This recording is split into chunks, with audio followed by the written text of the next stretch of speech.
ជាកិច្ចចាប់ផ្ដើមនាងខ្ញុំសូមគោរពជម្រាបសួរដល់លោកគ្រូនិងមិត្តរួមថ្នាក់ទាំងអស់គ្នា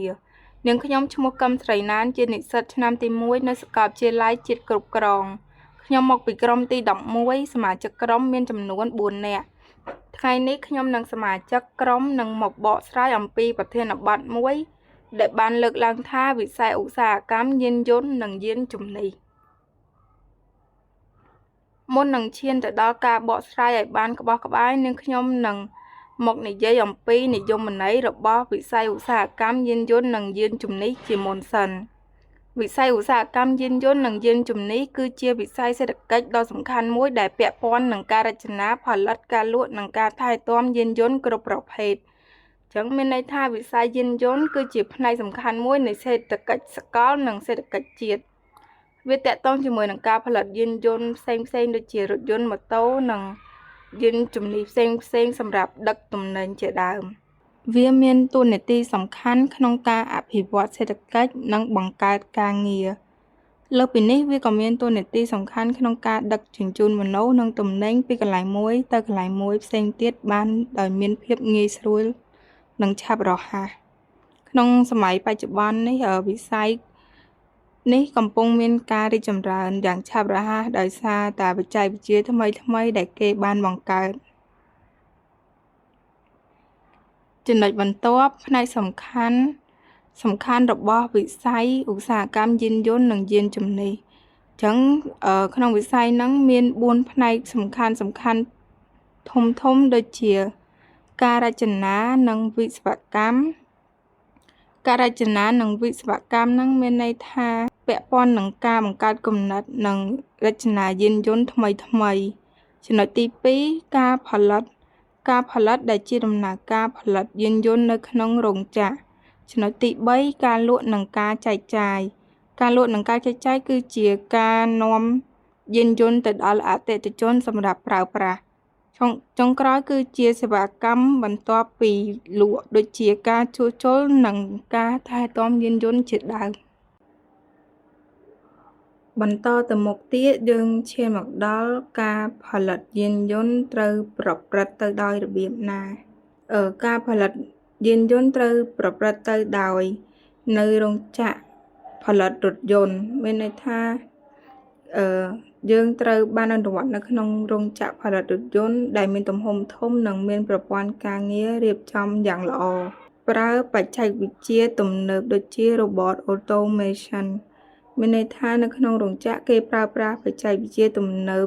ដូចជា Robot និង Automation ដើម្បីជួយបង្កើនល្បឿនផលិតនិងកាត់បន្ថយកំហុសលើសពីនេះការផលិតក៏រួមមានការបង្កើតគ្រឿងបន្លាស់ផ្សេងៗដូចជាម៉ាស៊ីនកង់និងផ្នែកខាងក្នុងរថយន្ត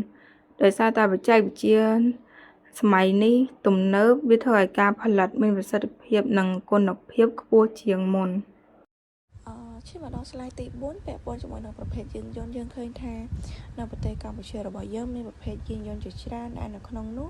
មានដូចជាឡានម៉ូតូរ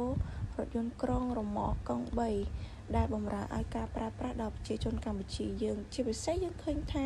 មានការកើនឡើងជាមួយនឹងរថយន្តអគ្គិសនីដែលប្រើប្រាស់ថាមពលអគ្គិសនីជំនួសឲ្យប្រេងដោយដែលយើងទាំងអស់គ្នាបានដឹងហើយថាពិភពលោកបច្ចុប្បន្នកំពុងតែជួបវិបត្តិកង្វះប្រេងប្រើប្រាស់ដូច្នេះប្រជាជនមួយចំនួនងាកមកប្រើរថយន្តអគ្គិសនីជំនួសវិញព្រោះថារថយន្តអគ្គិសនីមានបច្ចេកវិទ្យាទំនើបដូចជាការបើកបរដោយខ្លួនឯងជាមួយនឹងបរិក្ខារទំនើបជាពិសេសជួយកាត់បន្ថយការបំពុលបរិស្ថាននិងការពារបរិស្ថានផងដែរពាក់ព័ន្ធជាមួយនឹងសារៈប្រយោជន៍នៃវិស័យយានយន្តយើងឃើញថាទី1ផ្ដល់ការងារទី2ជំរុញទៅដល់វិស័យសេដ្ឋកិច្ចទី3ពាក់ព័ន្ធជាមួយនឹងការធ្វើដំណើរដែលផ្នែកនេះពិតជាមានទំនាក់ទំនងជាមួយនឹងជីវភាពប្រចាំថ្ងៃរបស់ប្រជាជនយើងកម្ពុជាប្រធានបទស្ថានភាពបច្ចុប្បន្ននៅកម្ពុជាវិស័យយានយន្តនៅកម្ពុជាគឺជាវិស័យមួយមានសារៈសំខាន់ក្នុងការជំរុញសេដ្ឋកិច្ចនិងការអភិវឌ្ឍសង្គមក្នុងរយៈពេលប្រមាណឆ្នាំចុងក្រោយនេះវិស័យនេះបានរីកចម្រើនយ៉ាងលឿនដោយមានការឡើងនៃការនាំចូលការប្រើប្រាស់យានយន្តទំនើបនិងការចាប់ផ្ដើមផលិតក្នុងស្រុកមួយការនាំចូលយានយន្តកម្ពុជាអាស្រ័យខ្លាំងលើការនាំចូលរថយន្តពីបរទេសដើម្បីបំពេញតម្រូវការប្រើប្រាស់ក្នុងប្រទេសរថយន្តមានទាំងប្រើរួម ប្រើរួចនិងរថយន្តថ្មីដែលនាំមកពីប្រទេសដូចជាជប៉ុនកូរ៉េអាមេរិកនិងចិនការនាំចូលនេះធ្វើឲ្យមានជម្រើសច្រើនសម្រាប់ប្រជាជនប៉ុន្តែបង្កើតការពង្រឹងផ្នែកទីផ្សារបរទេសផងដែរកំណើនរថយន្តអគ្គិសនី EV car រថយន្តអគ្គិសនីកំពុងក្លាយជាជម្រើសថ្មីនិងទំនើបនៅកម្ពុជាការកើនឡើងនេះបណ្ដាលមកពីការយល់ដឹងពីអំពីបរិស្ថានការកាត់បន្ថយការបំពុលខ្យល់និងការសន្សំសំចៃថ្លៃប្រេងឥន្ធនៈលើពីនេះទៅទៀតរដ្ឋាភិបាលក៏បានលើកទឹកចិត្តការប្រើប្រាស់ EV car ដោយមានគោលនយោបាយគាំទ្រផងដែរការនាំចូលរថយន្តថ្មីប្រែញូបច្ចុប្បន្នមានការកើនឡើងនៃការនាំចូលរថយន្តថ្មីដែលមានគុណភាពខ្ពស់ប្រើប្រាស់បច្ចេកវិទ្យាទំនើបនិងមានសុវត្ថិភាពល្អជាងមុនរថយន្តថ្មីទាំងនេះធ្វើឲ្យអ្នកប្រើប្រាស់មានជម្រើសច្រើននិងបំពេញតម្រូវការរស់នៅទំនើបការដំឡើងរថយន្តក្នុងស្រុក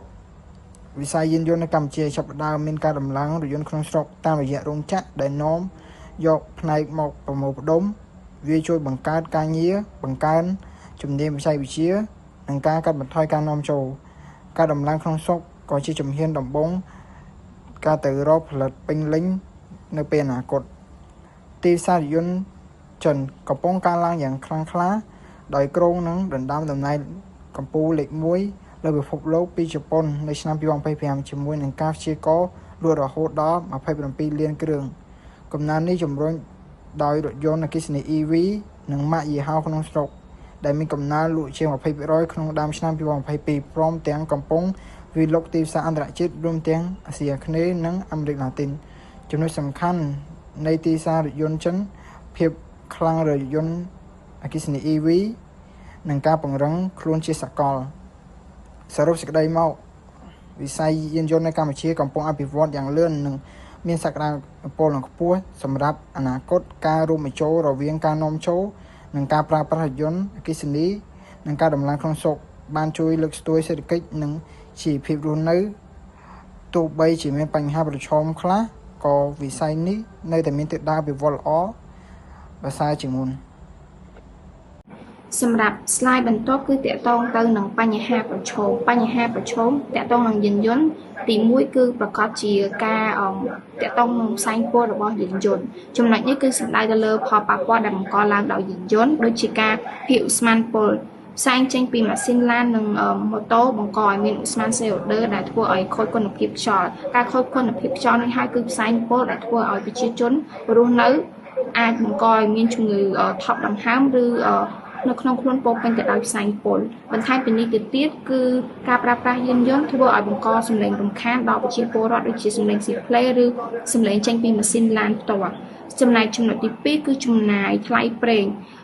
ដោយដែលយើងបានដឹងច្បាស់ថាបច្ចុប្បន្ននេះគឺមានសង្គ្រាមនៅខាងប៉ែតអឺរ៉ុបដែលធ្វើឲ្យមានការប្រែប្រួលស្ថានភាពសេដ្ឋកិច្ចដែលធ្វើឲ្យប្រេងឡើងថ្លៃហើយបន្ទុកចំណាយខ្ពស់នេះគឺធ្វើឲ្យតម្លៃប្រេងឡើងថ្លៃនេះវានាំឲ្យការចំណាយប្រចាំថ្ងៃរបស់ប្រជាពលរដ្ឋឡើងថ្លៃហើយដែលធ្វើឲ្យជាអត្តពលទៅលើទំនិញកាលណាថ្លៃដឹកជញ្ជូនឡើងថ្លៃទំនិញនៅលើទីផ្សារនឹងឡើងថ្លៃទៅតាមនោះដែរគេហៅថាអតិផរណាហើយភាពមិនច្បាស់លាស់នៃតម្លៃប្រេងដែលធ្វើឲ្យប្រជាជនអាចពិបាកក្នុងការរស់នៅឬប្រកបមុខរបរចំណុចទី3គឺការគ្រប់គ្រងនៅចរាចរណ៍ដូចជាការកកស្ទះចរាចរណ៍គឺចំនួនយានយន្តកើនឡើងលឿនជាងទំហំផ្លូវថ្នល់ទៅទៀតដែលធ្វើឲ្យមានការពិបាកក្នុងការធ្វើដំណើរសប្តាហ៍ថ្ងៃមានការស្ទះរាល់វេលាដែលសិស្សសាលាឬអ្នកធ្វើការចេញហើយការគ្រប់គ្រងផ្លូវមិនល្អនេះហើយដែលធ្វើឲ្យមានគ្រោះថ្នាក់ចរាចរណ៍កើតឡើងជាញឹកញាប់ហើយគោលបំណងនៃ slide នេះគឺជំរុញឲ្យការប្រើប្រាស់មធ្យោបាយដឹកជញ្ជូនជាសាធារណៈដូចជាឡានក្រុងដើម្បីកាត់បន្ថយចំនួនយានយន្តលើដងផ្លូវលើកទឹកចិត្តឲ្យប្រើប្រាស់យានយន្តអគ្គិសនីសម្រួលដល់ការចំណាយទិញប្រេងសាំងសម្រាប់ចាក់សាំងនៅក្នុងម៉ូតូឬឡានប្រើប្រាស់ប្រព័ន្ធបច្ចេកវិទ្យាក្នុងការបញ្ជាភ្លើងស្តុបនិងការគ្រប់គ្រងចរាចរណ៍ឲ្យមានភាពវៃឆ្លាតសម្រាប់slide បន្ទាប់គឺបច្ចុប្បន្ននេះគឺដោយដែលខ្ញុំបាននិយាយនៅក្នុង slide មុនគឺមានការលើកទឹកចិត្តឲ្យប្រើប្រាស់នៅបច្ចេកវិទ្យាឬឡានឬម៉ូតូអគ្គិសនី ទី1គឺ EV និងបច្ចេកវិទ្យាបៃតងចំណុចនេះគឺផ្ដោតទៅលើការផ្លាស់ប្ដូរការប្រើប្រាស់ប្រេងឥន្ធនៈមកថាមពលស្អាតវិញដូចជាយានយន្តអគ្គិសនីការប្រើប្រាស់ឡានឬម៉ូតូដែលប្រើប្រាស់ថាមពលអគ្គិសនីដើម្បីកាត់បន្ថយការបំភាយឧស្ម័នពុលនៅក្នុងបរិយាកាសនិងជួយសន្សំសំចៃថវិកាទៅលើថ្លៃប្រេងផ្សេងៗថាមពលកាត់ឡើងវិញគឺការប្រើប្រាស់ថាមពលពន្លឺព្រះអាទិត្យដើម្បីសាកបញ្ចូលថាមពលយានយន្តនិងដោះស្រាយប្រកបដោយជីវភាពទី2គឺការដឹកជញ្ជូនវៃឆ្លាតគេហៅថា smart transportation វាគឺជាការប្រើប្រាស់បច្ចេកវិទ្យាដើម្បីរៀបចំសណ្ដាប់ធ្នាប់ចរាចរណ៍ដូចជាការប្រើប្រាស់ប្រព័ន្ធគ្រប់គ្រងស្វ័យប្រវត្តិគឺការប្រើប្រាស់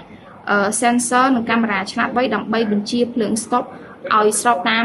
ដងស្ទែយានយន្តជាក់ស្ដែងដែលជួយកាត់បន្ថយដល់ការកកស្ទះចរាចរណ៍ហើយសូមការសហការពីអ្នកបើកបរដោយមានការគ្រប់ចរាចរណ៍ឲ្យបានច្បាស់លាស់ទី2គឺការតភ្ជាប់ទិន្នន័យយានយន្តអាចទទួលបានព័ត៌មានចរាចរណ៍ភ្លាម real time គឺដើម្បីជៀសវាងផ្លូវដែលស្ទះយើងអាចឆែកក្នុង Google ឬក៏កម្មវិធីផ្ទាល់ចំណែកទី3គឺការអភិវឌ្ឍនៅបច្ចេកវិទ្យាគឺ AI បញ្ញាសិប្បនិម្មិតគឺជាខួរក្បាលនៃប្រព័ន្ធដឹកជញ្ជូននាពេលអនាគតហើយទីចំណុចទី1គឺការវិភាគទិន្នន័យធំ AI អាចជួយការទូទាយស្ថានភាពចរាចរណ៍និងរៀបចំផែនការផ្លូវថ្នល់ឲ្យបានកាន់តែប្រសើរយានយន្តបើកដោយខ្លួនឯងឬ self driving បច្ចេកវិទ្យាដែលអាចធ្វើឲ្យឡានបើកបរដោយសុវត្ថិភាពដែលមិនចាំបាច់មានមនុស្សបញ្ជានិងជួយកាត់បន្ថយគ្រោះថ្នាក់ដែលបង្កឡើងដោយកំហុសមនុស្សដូចនេះសម្រាប់self driving នៅក្នុងប្រទេសកម្ពុជាយើងនាពេលបច្ចុប្បន្នមិនទាន់មានឬទូលំទូលាយអាចយកមកក្នុងកម្ពុជាប៉ុន្តែនាពេលបច្ចុប្បន្នបើមាន self driving គឺកាន់តែប្រសើរជួយសម្រួលដល់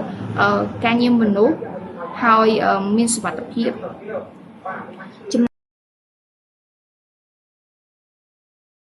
សម្រាប់ស្រាយបញ្ចប់នាងខ្ញុំចង់បង្ហាញអំពីការសរុបរួមនៅប្រធានបទទាំងមូលគឺវិស័យឧស្សាហកម្មយានយន្តនិងយានជំនិះដោយចំណុចទី1គឺ